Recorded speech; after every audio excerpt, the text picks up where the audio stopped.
প্রিয় ছাত্রছাত্রী, করোনাকালীন সময়ে আমাদের অনলাইন ক্লাসে তোমাদেরকে স্বাগতম।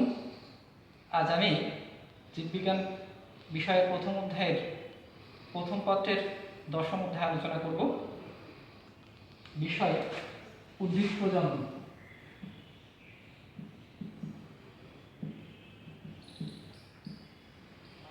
আমরা জানি জীবের সংখ্যাবৃদ্ধি ধরনকে আমরা বলি প্রজনন। উদ্ভিদ তিন প্রক্রিয়ায় তাদের প্রজননটা সম্পন্ন করে থাকে। এক, অঙ্গজ প্রজনন। দুই, অযৌন প্রজনন। ও তিন, যৌন প্রজনন। আজ আমরা মূলত তৃতীয় নম্বর উদ্ভিদের যৌন প্রজনন সম্পর্কে কিছু কথা বলব। এই প্রক্রিয়ায় ভিন্ন ধর্মী দুইটি গ্যামেট উৎপাদন এবং নিষেক প্রক্রিয়ার মাধ্যমে জনন সম্পন্ন হয়ে থাকে, সেটাকে বলা হয় উদ্ভিদ যৌন প্রজনন। যৌন প্রজননের জন্য উদ্ভিদের কাণ্ড বিশেষভাবে রূপান্তরিত হয়ে থাকে, যেটাকে আমরা পুষ্প বলে থাকি। একটা আদর্শ ফুলের চারটা স্তবক থাকে, একটা বৃতি, দল,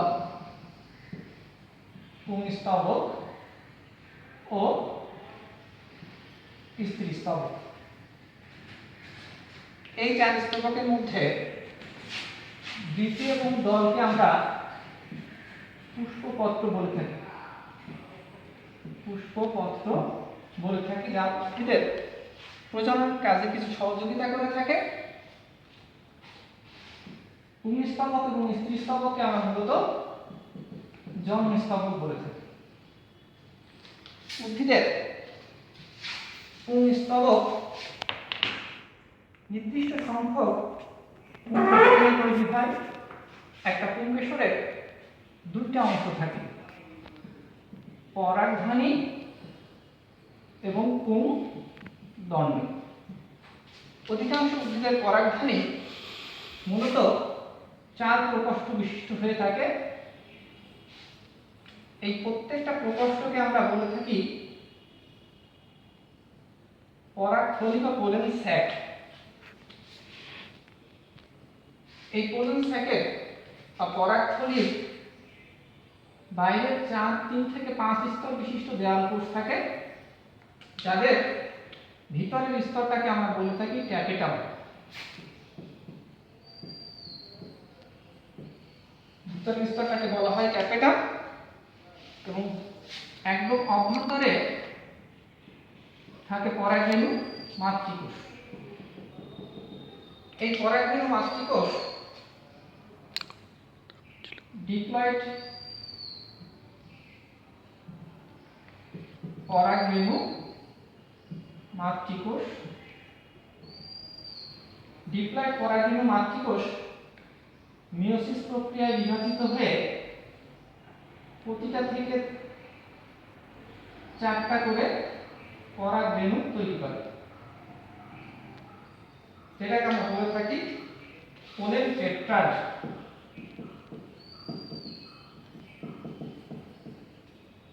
এই হ্যাপ্লয়েড মিয়োসিস প্রক্রিয়ায় বিভাজিত হয়ে হ্যাপ্লয়েড পোলেন টেট্রাড তৈরি করে। প্রতিটা পরাগরেণু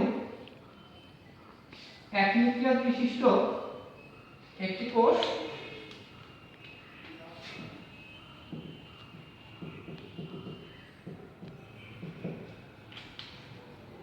এই এক নিউক্লিয়াস বিশিষ্ট কোষের বাইরের প্রাচীরটাকে বলা হয় এনজাইম এবং ভিতরের প্রাচীরটাকে বলা হয় ইনজাইম। বাইরের প্রাচীর সেলুলোজ নির্মিত পুরু প্রাচীর, ভিতরের ইনজাইমটা পাতলা। বাইরের পুরু প্রাচীরে 10 থেকে 20টা পর্যন্ত রেণু রন্ধ্র থাকে। রেণু রন্ধ্র বা জাম পোর বলা হয়। পরবর্তীতে এই পরাগরেণু পরাগধানের প্রাচীর ফেটে গিয়ে বাইরে বের হয় এবং ওই একই ফুলের বা একই জাতীয় অন্য ফুলের গন্ধমূলে পতিত হয়, যেটাকে আমরা বলে থাকি পরাগায়ন। সাধারণত পরাগরেণুগুলো গুচ্ছবদ্ধ অবস্থায় থাকে। পরাগরেণুর গুচ্ছকে আমরা বলে থাকি পলিনিয়াম। এই পরাগরেণু উদ্ভিদের স্ত্রীস্তবকের বন্ধমূলে পতিত হওয়ার পর সেখানে অঙ্কুরিত হয় এবং পুং গ্যামেটোফাইট সৃষ্টি করে।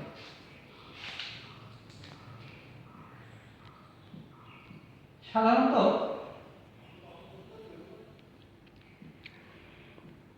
পরাগরেণু দ্বিনিউক্লিয়াস বিশিষ্ট অবস্থায় পরাগায়ন ঘটে।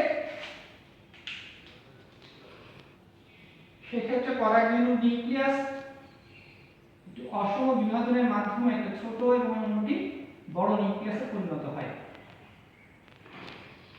ছোট নিউক্লিয়াসটাকে বলা হয় জনন নিউক্লিয়াস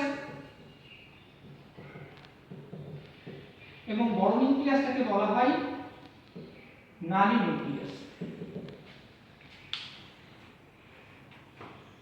পরবর্তীতে পরাগায়ন সম্পন্ন হলে পরাগরেণু কিছুটা পানি অবশোষণ করে স্ফীত হয়।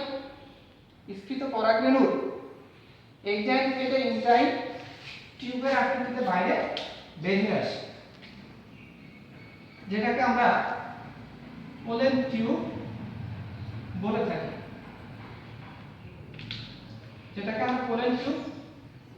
নালী নিউক্লিয়াস পোলেন টিউবের অগ্রভাগে এবং জনন নিউক্লিয়াস পিছন দিকে অবস্থান করে।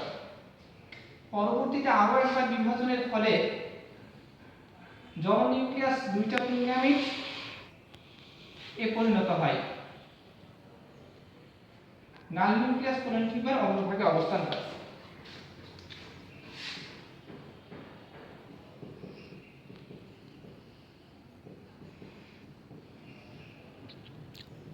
এই তিন নিউক্লিয়াস বিশিষ্ট পরাগরেণুকে এখন আমরা পুং গ্যামেটোফাইট বলতে পারি।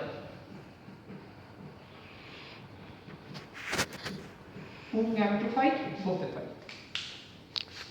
স্টুডেন্ট, আমরা পুং স্তবক থেকে পুং গ্যামেটোফাইটের উৎপত্তি দেখলাম। এই কারণে আমরা পুং স্তবককে পুংজনক তন্ত্র এবং স্ত্রী স্তবককে আমরা স্ত্রী জনন অংশ বলে থাকি। এখন আমরা দেখি যে স্ত্রী স্তবক থেকে কিভাবে আমাদের স্ত্রী গ্যামেট বা ডিম্বাণু সৃষ্টি হয়। যেহেতু আবৃতবীজী উদ্ভিদ স্পোরোফাইট, সেক্ষেত্রে আমরা আগে ডিপ্লয়েড স্ত্রীরেণু মাতৃক পরাগরেণু মাতৃকোষ থেকে পরাগরেণু পেয়েছি। একইভাবে স্ত্রী স্তবকের গর্ভাশয় প্রান্ত থেকে আমরা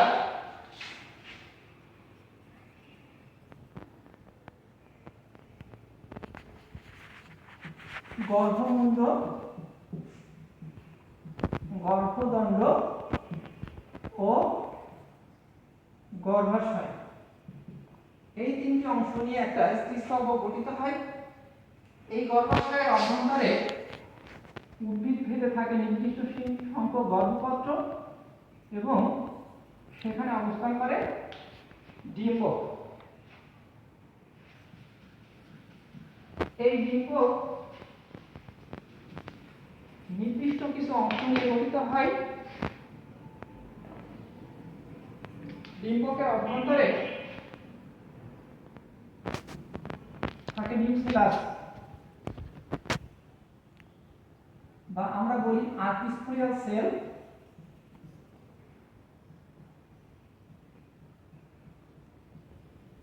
আর্টিস্পোরিয়াল সেলের যে কোনো অগ্রভাগের দিকের একটি কোষ স্ত্রীরেণু মাতৃকোষ হিসেবে কাজ করে।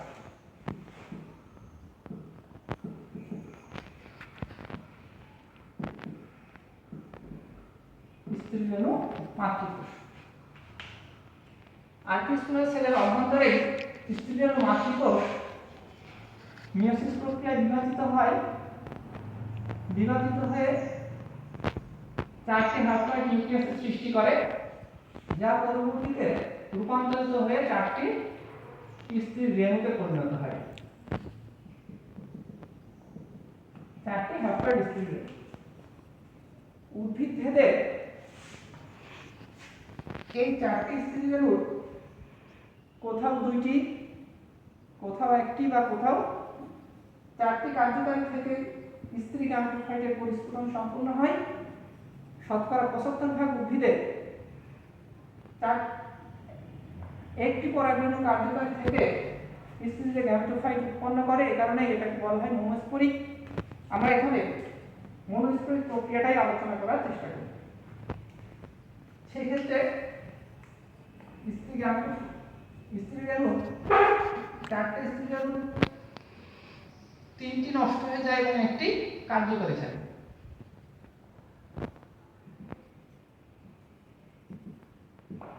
কার্যকরী স্ত্রীরেণু নিউক্লিয়াস মাইটোসিস প্রক্রিয়ায় বিভাজিত হয়ে দুইটি নিউক্লিয়াস তৈরি করে এবং নিউক্লিয়াসদ্বয় কোষের মেরুতে অবস্থান করে।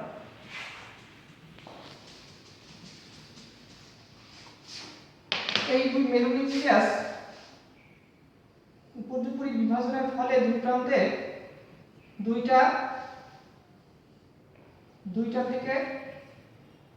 প্রান্তে চারটা চারটা করে মোট 8টি নিউক্লিয়াস সৃষ্টি করে। এই 8টি মেরু নিউক্লিয়াসের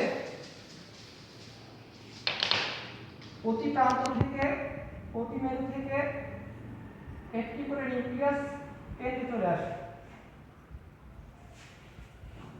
অপরদিকে দুই মেরুতে 6টি নিউক্লিয়াস থাকে,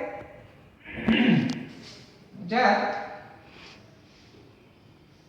এক প্রান্তে 3টে নিউক্লিয়াসের মাঝেরটি একটু বড় হয়, পার্শ্ববর্তী দুইটি সমান আকৃতির নিউক্লিয়াস থাকে,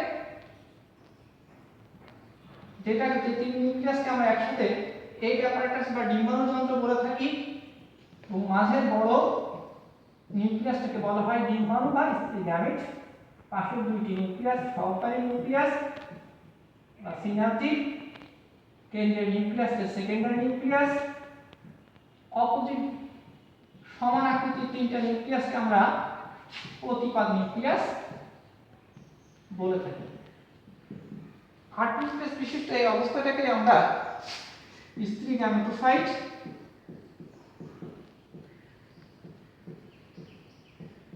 বা ভ্রূণথলি বলে থাকি।